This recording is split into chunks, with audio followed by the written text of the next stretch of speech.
21 novembre 1899. Ce matin, mon très aimable Jésus venait tout juste d'arriver quand il m'a dit « Ma fille, tout ton plaisir doit être de te regarder en moi. Si tu fais toujours cela, tu attireras en toi toutes mes qualités, ma physionomie et mes traits. En échange, mon plaisir et mon plus grand contentement seront de me regarder en toi. » Ayant dit cela, il disparut. Alors que je réfléchissais à ce qu'il venait de me dire, il revint soudain. Mettant sa sainte main sur ma tête, il tourna ma face vers la sienne et ajouta « Aujourd'hui, je veux me réjouir un peu en me regardant en toi. » Ainsi, dans un grand frisson, je revis toute ma vie. Une telle terreur s'empara de moi que je me sentis mourir, car je vis qu'il me regardait très intensément, se regardant en moi, désirant se réjouir dans mes pensées, mes regards, mes paroles et tout le reste.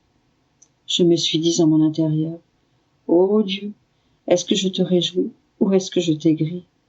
À ce moment, notre chère reine maman, vint à mon aide.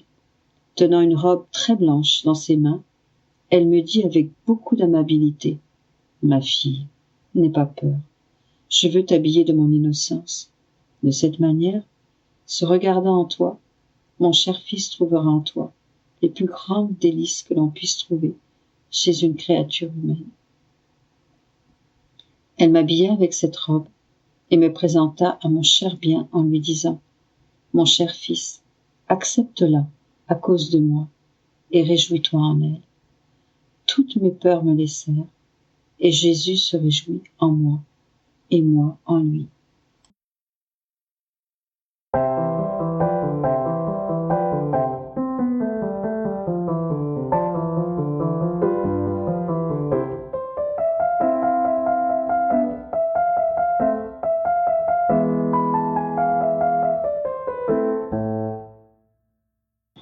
21 novembre 1902. Jésus se sert de la nature humaine de Louisa pour continuer en elle le cours de ses souffrances. Je continuais de ne pouvoir ni perdre les sens, ni dormir. Ma pauvre nature n'en pouvait plus. Je me sentais plus que jamais convaincue que je n'allais plus revoir mon très cher Jésus. Alors, il est venu tout à l'improviste et il m'a fait perdre connaissance. Je fus frappée comme par la foudre. Qui peut décrire ma crainte? Mais n'étant plus maîtresse de moi-même, il n'était plus en mon pouvoir de recouvrer mes sens. Jésus me dit, « Ma fille, ne crains pas. Je suis venu pour te fortifier. Ne vois-tu pas toi-même à quel point tu n'en peux plus? Ne vois-tu pas comment, sans moi, ta nature s'affaiblit ?» Je lui dis en pleurant, « Ah, ma vie, sans toi, je suis morte. Je ne sens plus en moi de force vitale. Tu formais tout mon être, et en me manquant, tout me manque. C'est vrai que si tu ne continues pas de venir, j'en mourrai de douleur. » Jésus reprit, « Ma fille bien-aimée, tu dis que je suis ta vie, et moi, je te dis que tu es ma vie, vivante. De même que je me suis servi de mon humanité pour souffrir, ainsi, je me sers de ta nature humaine pour continuer en toi le cours de mes souffrances. Tu es toute mienne, tu es même ma propre vie. » Pendant qu'il disait cela, je me suis souvenu de l'ordonnance reçue, et je lui ai dit, « Mon doux bien, me feras-tu obéir en me faisant recouvrer mes sens par moi-même ?» Jésus répondit, « Ma fille, moi, le Créateur, j'ai obéi à la créature en te tenant suspendue pendant ces derniers jours. Il est bien juste que la créature obéisse à son Créateur en se soumettant à ma volonté. Devant ma volonté divine, la raison humaine ne compte pas. Devant la volonté suprême, la raison la plus forte se dissipe en fumée. » Qui pourrait décrire combien je suis restée remplie d'amertume? Néanmoins, j'étais résignée, en faisant vœu au Seigneur de ne jamais retirer ma volonté de la sienne, même pas pour le temps d'un clin d'œil. Comme on m'avait dit que si je me trouvais dans cet état et que je n'en sortais pas par moi-même, ils allaient me laisser mourir, je me préparais à la mort. J'estimais celle-ci comme une grande fortune, et je priais le Seigneur qu'il me prenne dans ses bras. Pendant ce temps, Mon confesseur vint et me fit recouvrer mes sens. J'en fus grandement attristé, tellement qu'en me voyant aussi rempli d'amertume, le Seigneur me dit intérieurement: dis-lui qu'il m'accorde 2 autres jours de suspension pour leur donner le temps de régulariser les choses. Ainsi, mon confesseur partit en me laissant toute transpercée et remplie d'amertume. En me faisant de nouveau entendre sa voix, Jésus me dit: pauvre fille, que d'amertume ne te font-ils pas subir? À te regarder, je sens mon cœur se briser. Courage, ne crains pas, ma fille. D'ailleurs, rappelle-toi que c'est par l'intervention de l'obéissance que tu as été suspendue de cet état. Si maintenant ils ne te veulent plus dans cet état, moi aussi je te ferai obéir. N'est-ce pas là le clou qui te transperce le plus, celui de ne pas pouvoir obéir? Je répondis: oui. Il reprit: eh bien, je t'ai promis de te faire obéir, et par conséquent, je ne veux pas que tu t'attristes. Cependant, dis-lui ceci: veulent-ils s'amuser avec moi? Malheur à celui qui veut plaisanter avec moi et lutter contre ma volonté. Je répondis: comment vais-je faire sans toi, puisque si je ne viens pas à cet état, je ne te vois pas? Jésus ajouta: puisque ce n'est pas ta volonté de sortir de cet état de sacrifice, je trouverai une autre façon de me faire voir et de m'entretenir avec toi. N'es-tu pas contente? Ainsi, le matin suivant, sans que je perde mes sens, Jésus se fit voir sensiblement, et comme ma faiblesse était extrême, il me donna quelques gouttes de lait pour me restaurer.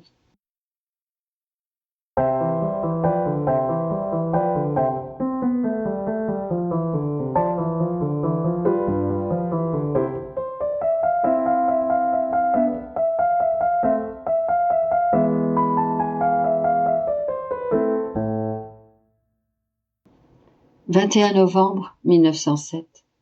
L'amour entre le Créateur et ses créatures. Me trouvant dans mon état habituel, je m'unissais à notre Seigneur en fondant mes pensées, mes battements de cœur, mes respirations et tous mes mouvements avec les siens, avec l'intention d'aller vers toutes les créatures pour leur communiquer tout cela. De plus, comme j'étais uni à Jésus dans le jardin des Oliviers, je donnais à chaque créature, ainsi qu'aux âmes du purgatoire, les gouttes de son sang, ses prières, ses souffrances et tout le bien qu'il faisait, de telle sorte que tous leurs mouvements, battements de cœur et respirations soient réparés, purifiés et divinisés. De plus, je distribuais ces souffrances comme remède pour tous. Pendant que je faisais ainsi, Jésus béni me dit en mon intérieur: ma fille, par ces intentions, tu me blesses continuellement, et puisque tu le fais souvent, une flèche n'attend pas l'autre, causant toujours en moi de nouvelles blessures. Je lui dis: comment est-il possible que tu sois blessée par moi quand tu me fais tant souffrir en me faisant attendre après ta venue? Que sont ces blessures? Correspondent-elles à l'amour que tu me portes? Il reprit: en fait, je n'ai rien dit de tout ce que j'ai à te dire. L'âme, qui est en pèlerinage, ne peut comprendre tous les bienfaits et l'amour qui circule entre le Créateur et les créatures. Elle ne peut pas comprendre que ses actions, ses paroles et ses souffrances font partie de ma vie et que seulement, en agissant comme toi, elle peut faire du bien à tous.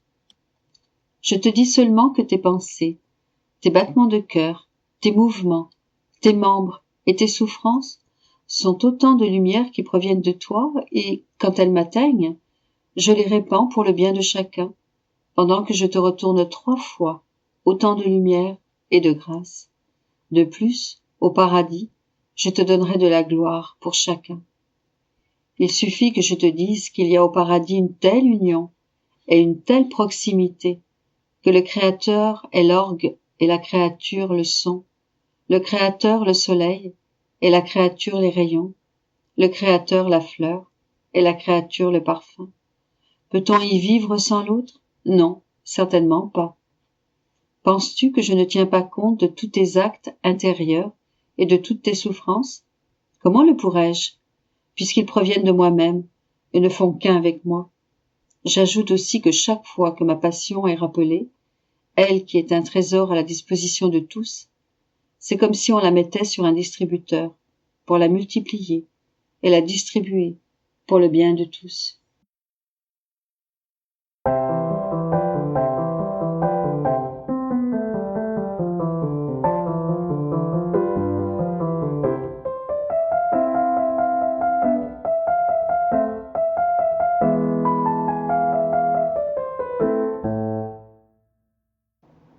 « 21 novembre 1915. N'ayant pas voulu connaître Jésus sous l'aspect de l'amour et de la miséricorde, l'homme le reconnaîtra sous l'aspect de la justice.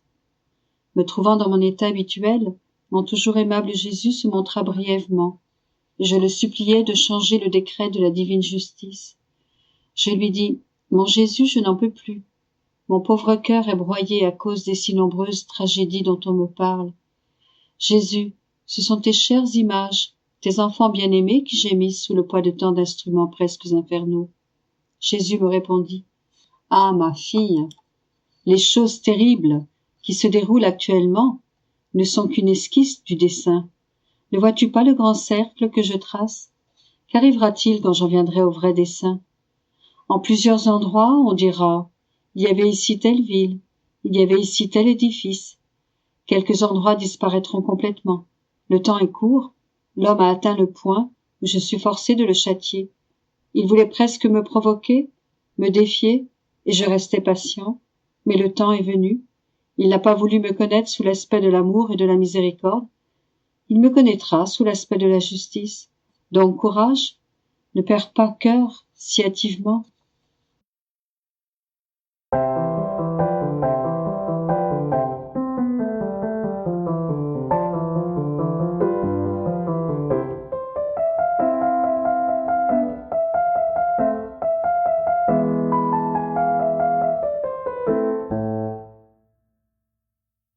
21 novembre 1926.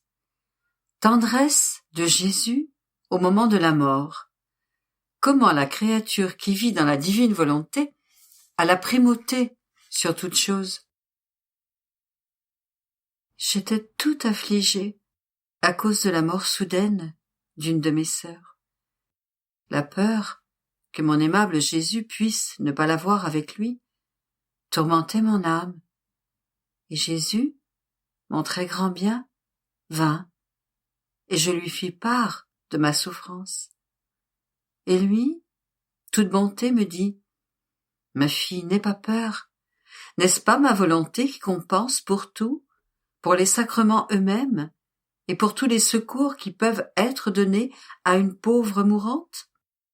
Bien plus encore, lorsqu'il n'y a pas la volonté de la personne de ne pas vouloir recevoir les sacrements et tous les secours que l'Église, en mère, donne à ce moment extrême. En l'enlevant soudainement de la terre, ma volonté m'a fait l'entourer avec la tendresse de mon humanité.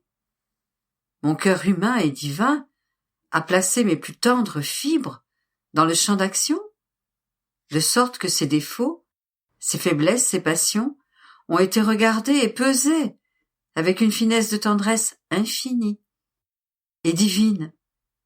Et lorsque je place ma tendresse dans le champ d'action, je ne peux m'empêcher d'avoir de la compassion et de la laisser passer en lieu sûr, comme triomphe de la tendresse de ton Jésus. De plus, ne sais-tu pas que si les secours humains font défaut, les aides divines abondent? Tu as peur qu'il n'y ait eu personne autour d'elle, et que si elle voulait du secours, elle n'avait personne à qui le demander? Ah, ma fille, les secours humains cessent à ce moment. Ils n'ont ni valeur ni effet, parce que les mourants entrent dans l'acte unique et premier avec leur Créateur. Et il n'est permis à personne d'entrer dans cet acte premier. Et pour une créature qui n'est pas pervertie, une mort soudaine sert à empêcher l'action du diable d'entrer en jeu avec les tentations et les peurs qu'il fait naître avec un si grand art chez les mourants, car il sent qu'ils lui sont enlevés sans qu'il puisse les tenter, ou les suivre. Par conséquent, ce qui est considéré par les hommes comme une disgrâce est bien souvent plus qu'une grâce. Après quoi, je m'abandonnais tout entière dans le suprême vouloir, et mon doux Jésus, reprenant la parole, me dit: « Ma fille, celle qui vit dans ma volonté a la primauté sur toute chose, et sur tous les actes des créatures. Son acte d'amour est premier devant son Créateur. Ainsi, si les autres créatures aiment, l'âme qui vit dans ma volonté est première en amour. Les autres viennent en second. D'autres arrivent troisième, quatrième, selon l'intensité de leur amour. Si les autres créatures m'adorent, me glorifient, me prient, l'âme qui vit dans ma volonté est première dans son adoration, sa glorification, sa prière. Et cela est naturel, parce que ma volonté est vie et acte premier de toutes les créatures.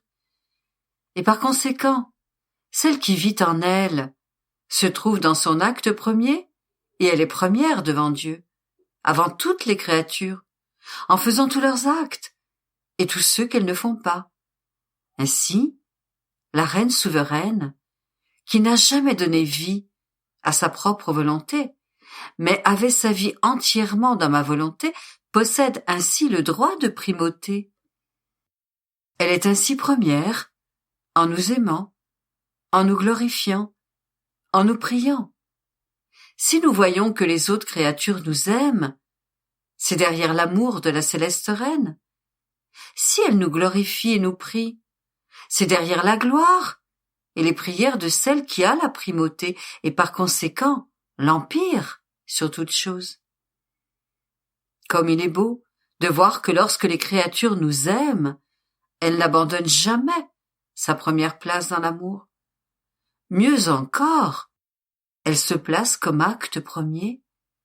Elle fait couler sa mer d'amour autour de la majesté, de sorte que les autres créatures restent derrière la mer d'amour de la céleste maman, avec leurs petites gouttes d'amour. Et ainsi de suite, pour tous les autres actes. Ah, ma fille, vivre dans ma volonté est un mot, mais un mot qui pèse autant que l'éternité. C'est un amour qui embrasse tout et toute chose.